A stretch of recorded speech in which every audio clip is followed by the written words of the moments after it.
दोस्तों आज मैं आपको बताऊंगा कि हैव हैड, हैज़ हैड और हैड हैड एक साथ कहाँ पर यूज़ करते हैं और इस वीडियो के बाद आपके सारे डाउट्स क्लियर हो जाएंगे। देखिए वर्ब की तीन फॉर्म्स होती हैं, फर्स्ट, सेकंड और थर्ड। जैसे गो एक वर्ब है, गो फर्स्ट फॉर्म है, सेकंड फॉर्म हो जाती है वेंट और थर्ड फॉर्म हो जाती है गॉन। बिल्कुल इसी तरह से हैव भी एज अ वर्ब आप यूज़ कर सकते हैं। हैव भी एक वर्ब होता है, तो हैव की फर्स्ट फॉर्म हो गई हैव, सेकंड फॉर्म हो गई हैड और थर्ड फॉर्म भी हो गई हैड। बात आ रही है समझ में? हैड और हैव जो है ना सेम है। हैव का पास्ट पार्टिसिपल यानी इसकी जो सेकंड और थर्ड फॉर्म होती है वो होती है हैड। मैं आपको बता दूं कि हैव को आप हेल्पिंग वर्ब और मेन वर्ब दोनों तरह से यूज़ कर सकते हो। जब हैव मेन वर्ब की तरह यूज़ होगा तो उसका मतलब हो सकता है ईट, ड्रिंक, ओन, रिलेशन या फिर एक्सपीरियंस। ये कुछ कॉमन मीनिंग्स हैं हैव के। अभी मैं आपको एग्जाम्पल से समझाऊंगा। देखिए एक सेंटेंस आपकी स्क्रीन के ऊपर है, आई हैव ईटन फूड। ये प्रेजेंट परफेक्ट का टेंस है और प्रेजेंट परफेक्ट में आपको पता होगा कि हेल्पिंग वर्ब होता है हैव और हैव के साथ हम लगाते हैं वर्ब की थर्ड फॉर्म। तो इसी सेंटेंस को अगर मैं कहूँ आई हैव हैड फूड, तो क्या ये सेंटेंस गलत हो गया? नहीं हुआ, दोनों सेंटेंस सेम है। बात को समझो, यहाँ पर हैव यहाँ पर हेल्पिंग वर्ब यूज़ हुआ है और हैड यूज़ हुआ है मेन वर्ब की जगह। हैड का मतलब यहाँ पर है ईटन। चाहे आप बोलो आई हैव ईटन फूड या फिर आप कहो आई हैव हैड फूड, दोनों का मीनिंग सेम है। जैसे फॉर एग्जाम्पल आपने कहा आई एम ईटिंग फूड, मैं खाना खा रहा हूँ। प्रेजेंट कॉन्टीन्यूस का टेंस है, कोई काम है जो कॉन्टीन्यूसली हो रहा है। यहाँ पर जो मेन वर्ब है ना वो है ईट, तो ईट के ऊपर आपने आईएनजी लगाया, उसको कर दिया ईटिंग, क्योंकि प्रेजेंट कॉन्टीन्यूस टेंस है। तो सेम सेंटेंस को आप इस तरह से भी लिख सकते हैं, आई एम हैविंग फूड। यहाँ पर देखो बात सेम है, दोनों सेंटेंसेस का मतलब सेम है, लेकिन जो सेकंड वाला सेंटेंस है आई एम हैविंग फूड, यहाँ पर have as a main verb use हो रहा है। सारा खेल है हेल्पिंग वर्ब और मेन वर्ब का। जब have as a main verb use होने लगेगा तो उसका मीनिंग चेंज हो जाएगा। अब ये सेंटेंस क्योंकि प्रेजेंट कॉन्टीन्यूअस टेंस है, इसीलिए हमने हैव के ऊपर आईएनजी लगाकर इसको हैविंग कर दिया। वर्ब की तरह ये भी चेंज हो जाएगा। तो जहाँ कहीं भी ईट वर्ब लिखा होगा वहाँ पर आप हैव को भी लिख सकते हो और वहाँ पर हैव का मतलब होगा ईट। अभी कुछ दिनों पहले मैंने पास्ट टेंस की वीडियो बनाई थी और मुझे काफ़ी कमेंट्स मिले, वहाँ पर मैंने हैड का एग्जाम्पल दिया था।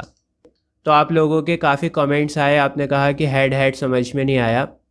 इसी वजह से मैं ये वीडियो बना रहा हूँ, सेपरेट वीडियो बना रहा हूँ जिसमें मैं आपको हैड समझाऊँगा। और अगर आपको टेंसेस नहीं आते तो मेरी टेंसेस वाली प्लेलिस्ट ज़रूर चेकआउट करो। टेंसेस इतनी आसान लैंग्वेज में समझाए हैं कि सारी ज़िंदगी आपके याद रहेंगे। एक एक चीज़ मैंने बारीकी से समझाई है। Free of cost videos uploaded हैं टेंसेस की, चाहो तो देख सकते हो। जैसे एक सेंटेंस है, when I arrived everybody had had dinner. सबसे पहले तो मैं आपको ये बता दूं कि ये पास्ट परफेक्ट टेंस है और पास्ट परफेक्ट टेंस में हेल्पिंग वर्ब होता है हैड और हैड के साथ वर्ब की थर्ड फॉर्म आती है। तो यहाँ पर आप बात को समझो, जो पहला वाला हैड है ना वो है हेल्पिंग वर्ब और जो दूसरा वाला हैड है वो है मेन वर्ब। कहने को दोनों हैड हैं लेकिन दोनों के मतलब अलग अलग हैं। और यहाँ पर जो दूसरा वाला हैड लिखा हुआ है ना उसका मतलब है ईटन।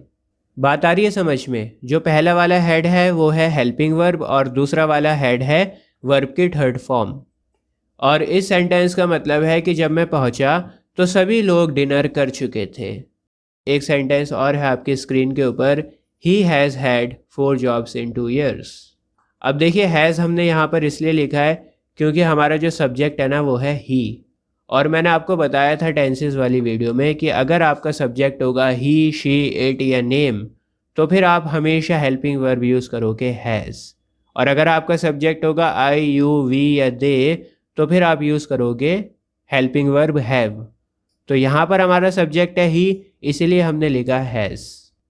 हैज़ के बाद अगेन हमने मेन वर्ब को लिखा है हैड और हैड का मतलब यहाँ पर है वर्कड। जैसे एक सेंटेंस है, for example I have got a book, मुझे एक किताब मिली है। इस सेंटेंस में आप ये देखो कि जो मेन वर्ब है ना वो है गॉट। गेट की जो थर्ड फॉर्म होती है उसको गॉट भी लिख सकते हो आप और गॉटन भी लिख सकते हो, एक ही बात है। गॉट गॉटन एक ही बात है।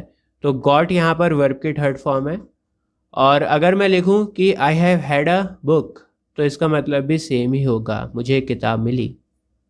यहाँ पर again have as a main verb काम कर रहा है। जैसे हम कहते हैं ना कि आई हैव अ बॉयफ्रेंड, मेरे पास एक बॉयफ्रेंड है। आई हैव अ सिस्टर, मेरी एक सिस्टर है। आई हैव अ पेन, मेरे पास एक पेन है। उसी तरह से आई हैव अ बुक, मेरे पास एक किताब है।